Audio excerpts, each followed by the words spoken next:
We're going to get reaction from both sides of the aisle. In a moment, we're going to hear from Republican Congressman Mark Green. First, the Democratic side, Congressman Jake Auchincloss, retired Marine who commanded an infantry unit in Afghanistan. Congressman, we appreciate you joining us. Thank you.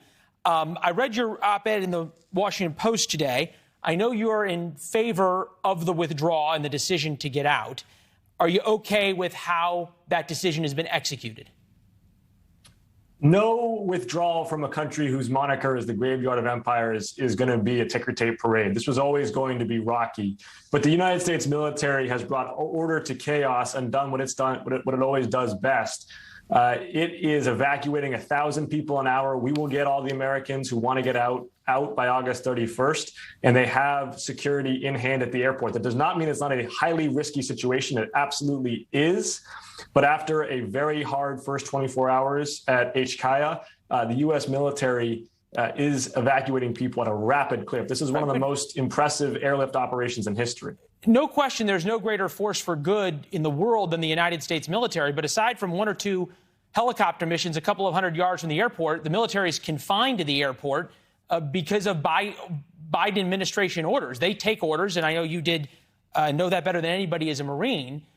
Should there have been better planning to prevent the disaster that we saw of 24 hours of chaos and people falling from planes?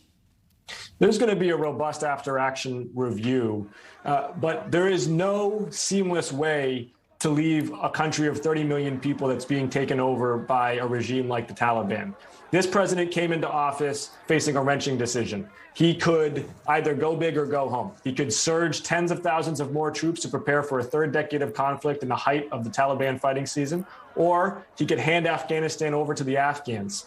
And he made the high-integrity decision to call an end to counterinsurgency. This is what winding down a two-decade war is going to look like. Yeah, it's been said there's no elegant way to lose a war, especially a 20-year war.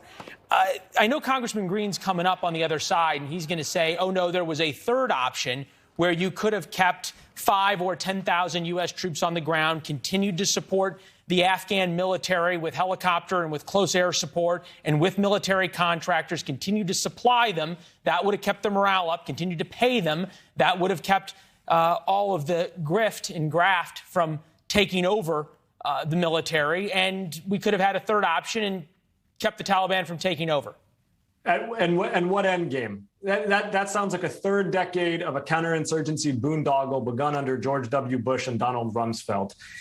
For a counterinsurgency to work, you've got to have a governance that can provide confidence in the rule of law, basic services, and a civil society in which combatants can beat their arms into plows. That worked in Colombia. They had a president who was a Nobel laureate.